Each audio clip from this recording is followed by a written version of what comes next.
Bueno, pues decidimos organizar estas jornadas porque nos parecía que la cantidad de estudios que se habían hecho sobre la Revolución Española nunca estos estudios estaban vistos desde la perspectiva de género.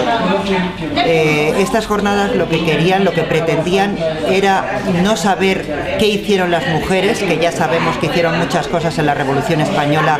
participaron como enfermeras, maestras, mantuvieron el Estado, la organización civil mientras la contienda. Lo que queríamos saber era por qué lo hicieron. Y sus objetivos, los objetivos de las mujeres revolucionarias, no solamente fueron hacer un cambio social, sino que también querían hacer un cambio de las relaciones de género.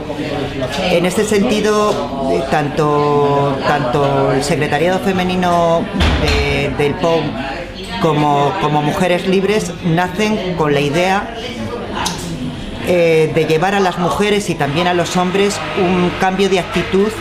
que acabara con la esclavitud de las mujeres en las que vivían en aquellos años 30, ¿no? Fueron muchas las campañas que se hicieron contra malos tratos, contra la prostitución, por el derecho al aborto, por el derecho a una maternidad libre y en buenas condiciones, y fueron muchas las mujeres que se organizaron en torno a esas consignas, es decir, lo que hemos dicho, que había que acabar con el capitalismo, pero también había que acabar con el patriarcado. En las campañas que se hicieron a través de la revista Emancipación, que era el órgano de difusión del secretariado femenino del POUM, fundamentalmente trabajaron sobre la esclavitud, o la máxima esclavitud que supone la prostitución, y sobre cómo era posible que los hombres siguieran acudiendo a los antros estos de prostitución cuando se llamaban revolucionarios, ¿no? En este sentido, creo que en Gerona se cerraron algunos prostíbulos, incorporaron a las prostitutas a la formación para que se incorporaran a la vida de trabajadoras, pero bueno, finalmente los prostíbulos se siguieron abriendo y fue muy difícil, porque era muy difícil combatir la corriente esta contra el machismo, ¿no? Y bueno, también es importante que no hemos querido hacer un homenaje a estas mujeres como un homenaje trasnochado a una lucha legendaria, sino que entendemos que las consignas, que la lucha contra el patriarcado sigue siendo latente. El tema de la jerarquía, el tema de las relaciones de poder que se dan en el marco de la familia y en el marco de la pareja sigue siendo fundamental y sigue siendo un eje central de la lucha de las mujeres. Aquellas mujeres lucharon contra los malos tratos y hoy, en la actualidad, 80 años más tarde, seguimos luchando contra los malos tratos, sobre la vejación que supone la prostitución, sobre trabajar en igualdad de condiciones, sobre tener derecho a la educación, y ya no solamente nos referimos al marco del Estado español, sino que cada vez la ofensiva neoliberal es mayor y cada vez la agresión que sufren las mujeres son mayores, y no solamente tenemos que ver la situación en la que viven en el tercer mundo. Hola, soy Sonia Turón y soy de la Fundación Anselmo Lorenzo, que es la fundación de la Confederación Nacional del Trabajo, para intentar recuperar, para guardar y para coger todos los fondos documentales de todo tipo, carteles artísticos de la Confederación Nacional del Trabajo, tanto en su momento histórico como en el momento actual. Estamos aquí porque precisamente nosotros también guardamos la memoria de nuestras mujeres dentro de nuestros fondos. 50% de la población obviamente deja la pisada, y dentro de nuestra organización en el momento histórico había esta otra organización que quería hacer la revolución dentro de la revolución. Es decir, Mujeres Libres estaban dentro de la revolución, estaban de acuerdo en hacer la revolución, pero también entendían que se tenía que hacer la revolución de las mujeres dentro de las revoluciones. Y esa es la gran revolución, porque es la gran revolución hecha de pequeñas revoluciones, porque son las cosas cotidianas donde las cosas son más difíciles de cambiar. Entonces, en este momento estas jornadas son un primer intento, o un segundo, o un tercero, y los que hagan falta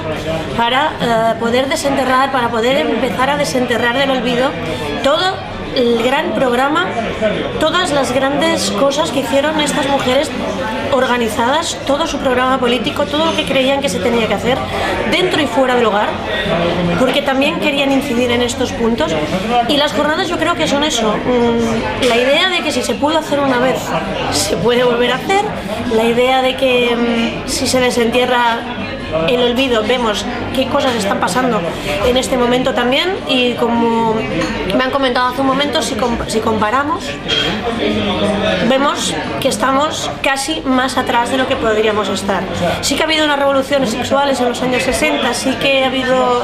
otro tipo de revoluciones que vienen más dadas por los fármacos, por otras cuestiones de higiene y de que no han tenido más remedio que ceder,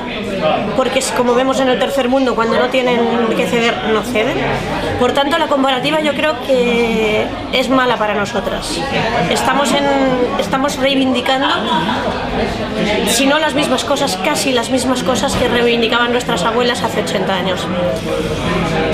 Creo que eso es lo que estamos intentando con estas jornadas, que obviamente solamente son un punto de inflexión en recuperar esa memoria de esas mujeres, para ver qué hicieron y para ver qué podemos hacer nosotras también, que siempre el pasado siempre sirva para algo, no sea solamente una historieta. Y bueno, la fundación, ya lo he dicho antes, está aquí porque precisamente creemos que tenemos esa documentación que hasta ahora estaba perdida en muchos lugares y que estaba recogida, estaba desperdigada, y que ahí está la historia de estas mujeres que tenemos que recuperar. No sé, me parece que ya está.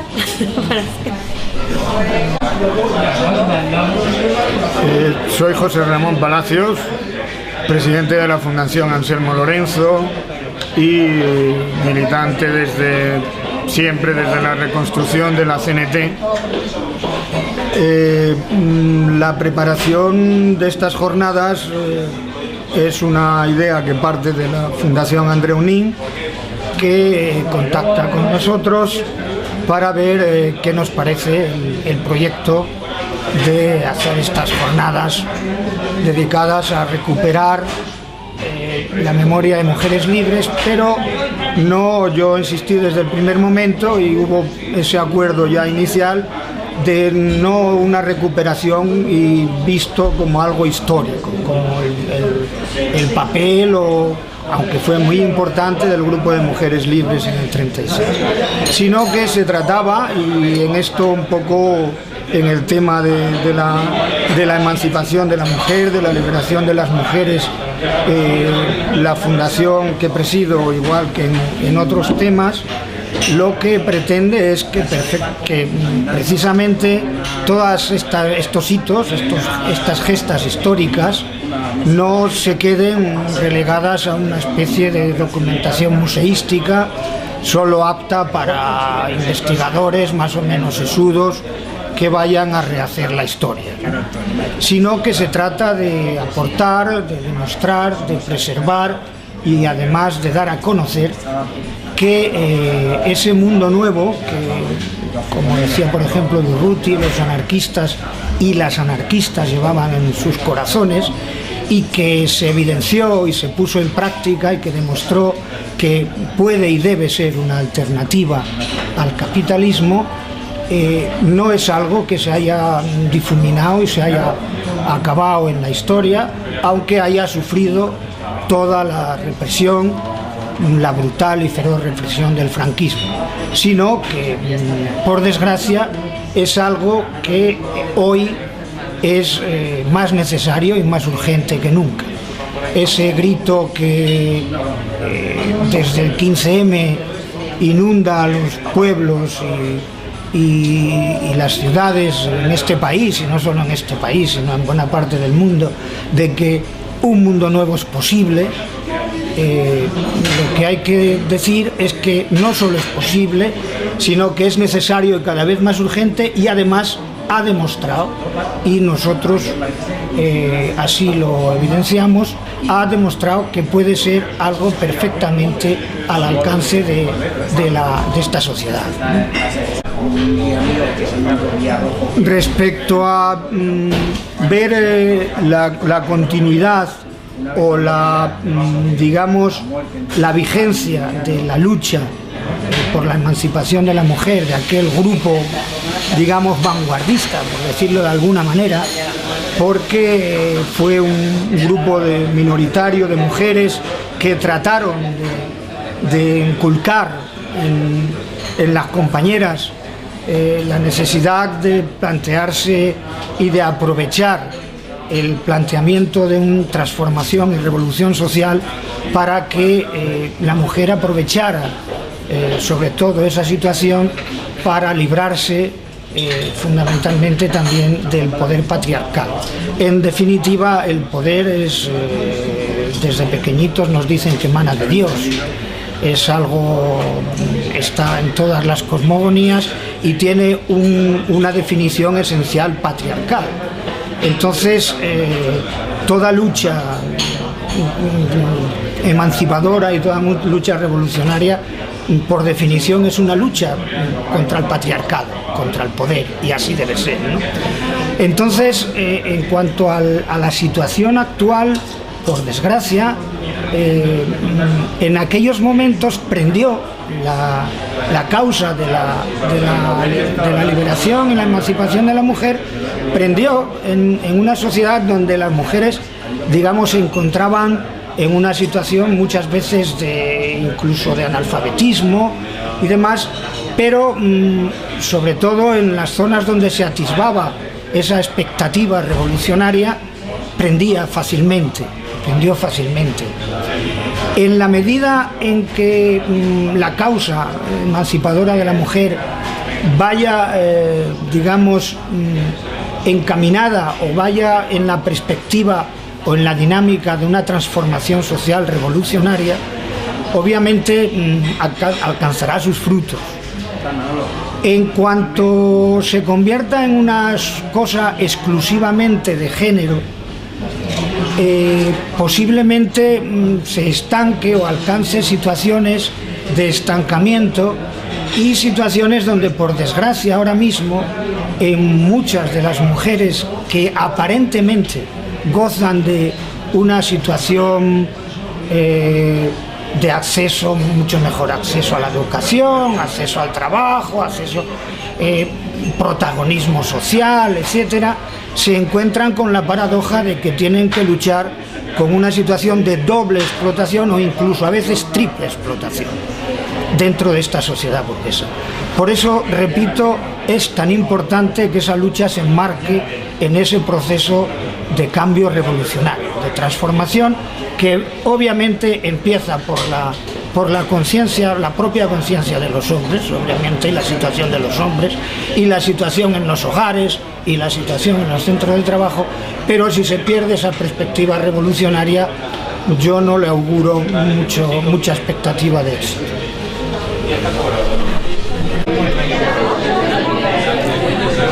Soy Enrique del Olmo, presidente de la Fundación Andreu Nin, y estoy realmente contento de la organización de estas jornadas sobre mujeres libres y feminismo y revolución, porque han abordado un aspecto poco trabajado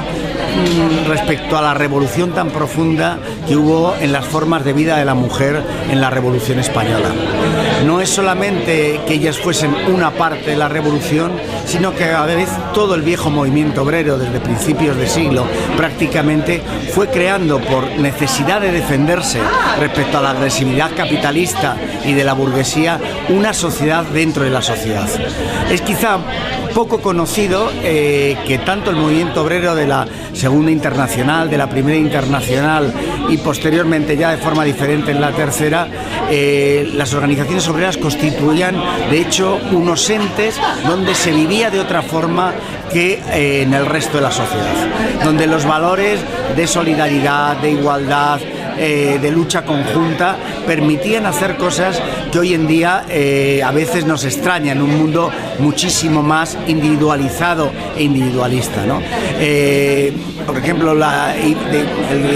tanto el caso más significativo como el principal partido obrero de toda Europa, que era el Partido Socialdemócrata Alemán, del cual se hablaba que era una sociedad dentro de la sociedad o un Estado dentro del Estado, es decir, algo que permitía vivir a los trabajadores de una forma un poco mejor de lo que les permitía el sistema capitalista. En las casas del pueblo se aprendía a leer, se jugaba, se aprendía historia, se establecía una fraternidad absolutamente altruista desde un punto de vista, y esto se daba en todas las corrientes del viejo movimiento obrero, tanto del anarquista como del socialista, ¿no? Entonces, en ese sentido, la lucha de las mujeres dentro de ese movimiento fue una lucha extraordinariamente importante porque abordó unas esferas de la vida de las personas que ni siquiera los dirigentes revolucionarios abordaban. Es famoso las críticas que hay a Marx por un cierto o importante machismo, o de otros dirigentes realmente revolucionarios en su pensamiento, pero que en sus prácticas cotidianas no tenían que ver con las ideas que propugnaban en relación al resto de la sociedad, ¿no? Esto no en todos los casos era así, pero sí era dominantemente así. Entonces, el esfuerzo de organizaciones como Mujeres Libres, sobre todo abordando otros temas, como los temas de sexualidad, la liberación de la prostitución, el tema de la alimentación, el tema de la educación de los hijos, el tema del naturismo, por ejemplo, en ese sentido fueron muy avanzadas respecto a lo que ha sucedido posteriormente. Y yo creo que es un gran acierto tanto de la Fundación Andreu Nin y de las compañeras que la han organizado, como de la Fundación Anselmo Lorenzo, haber puesto el foco en otro aspecto diferente. No es simplemente la descripción de la épica revolucionaria, sino la descripción de la épica cotidiana, ¿no? Y en ese sentido yo creo que las jornadas son una aportación muy interesante. En el caso del POUN, un partido con menos historia y anclaje que lo que era una organización inmensa de masas como era la CNT, desde el principio las mujeres tendieron a organizarse para empezar a desarrollar una política propia, ¿no? Una política propia en relación a la mujer. Los diversos números de emancipación vemos cómo abordan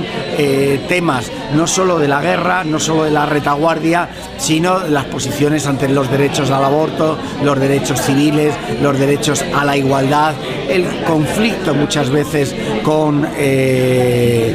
sus mismos compañeros de alguna manera, pero siempre todo este movimiento era consciente de que eran una parte más del movimiento revolucionario, con una cierta autonomía, pero no como la autonomía que después ya se ha podido desarrollar dentro de la mujer. Entonces yo creo que desde ese punto de vista la actividad mucho más masiva de Mujeres Libres o del secretariado femenino del POUN, hay que señalar que algunas dirigentes del POUN fueron algunas de las dirigentes femeninas más importantes de la guerra. Ahora justamente hablaba en relación a estos pañuelos que había un pequeño error sobre una foto, porque estaba la foto de Mica Echevere, que fue la primera capitana mujer de milicias, ¿no? Hace poco se ha hecho una película y una magnífica novela de una periodista argentina, Elsa Soares, y realmente es muy interesante toda la vida de Mica como un reflejo de esa generación de mujeres revolucionarias, de mujeres que transformaron muchísimo las relaciones cotidianas. Yo creo que es importante señalar esto. Era una revolución en la revolución y era una sociedad dentro de la sociedad. El papel de las mujeres capaces de articular una resistencia frente a las ofensivas capitalistas de una extraordinaria fortaleza. Y en ese sentido yo creo que es un paso sustancial. Hay un tema que yo creo que es importante: cómo se estaba y cómo se está ahora, cómo estaba la mujer y cómo está ahora la mujer. Yo creo que lo primero que hay que reconocer es que la lucha de la mujer, muchas veces sin que el resto de la sociedad, incluidos aquellos que somos militantes de la izquierda y de la izquierda revolucionaria, no hemos logrado comprender a fondo la lucha de la mujer hasta que ellas mismas han implantado un nuevo escenario. En ese sentido, yo creo que sobre todo en las últimas décadas esa transformación social de la mentalidad ha sido muy importante. La lucha contra el machismo, la lucha por los derechos de todo tipo han ido alcanzando hitos. ¿Significa esto que la cultura patriarcal dominante haya desaparecido? En absoluto. Esto es un proceso de siglos, posiblemente, de cambios sociales, de cambios culturales que no se han producido. Pero lo que es evidente es que hoy el papel de la mujer es, uno, desde el punto de vista de los derechos, a pesar de los intentos de la derecha reaccionaria de volvérnoslo para atrás, desde el punto de vista de las conquistas de su feminidad, de su autonomía vital y, entre otras cosas, su autonomía vital a través del trabajo, que es el elemento material que las permite liberarse con todos los derechos, divorcio, etcétera. Son conquistas sustanciales. ¿Que son conquistas irreversibles? Ninguna conquista es irreversible. Hemos visto cómo el Partido Popular ha intentado hacer retroceder pequeños plazos que se habían dado, pero ese río, ese fulgor de la importancia de la mujer va a continuar. En eso tenemos que ser conscientes, y el que hoy sea una sociedad con conquistas para las mujeres, pero no solo para las mujeres, sino para toda la sociedad, para una mejora general de las relaciones humanas, para una modificación de muchas de las conductas de los hombres, no de las totales, no de son a partir de otros hombres que no son hombres, ni hombres que no son dominantes, pero sí hay un cambio sustancial. Y en cualquier otra esfera, sea cultura, ciencia, política, hasta empresa, que es uno de los elementos donde tú ves cualquier foto de las grandes empresas y son todos hombres, excepto quizá una o dos mujeres. Pero yo creo que justamente en el poder del capital es donde menos se refleja este avance de la mujer, aunque la derecha sí saque muchas mujeres que son de derechas y como tal y ni siquiera defienden sus intereses de género, ¿no? Yo creo que en ese sentido las jornadas son de una actualidad extraordinaria y creo que hay un enorme aprendizaje que todos queremos hacer, que todos querríamos conocer todo lo que se construyó desde Mujeres Libres, desde el Secretariado Femenino del POUM, por una sociedad igualitaria, justa y donde el patriarcado sea cada vez más en retroceso, más hacia atrás, ¿no?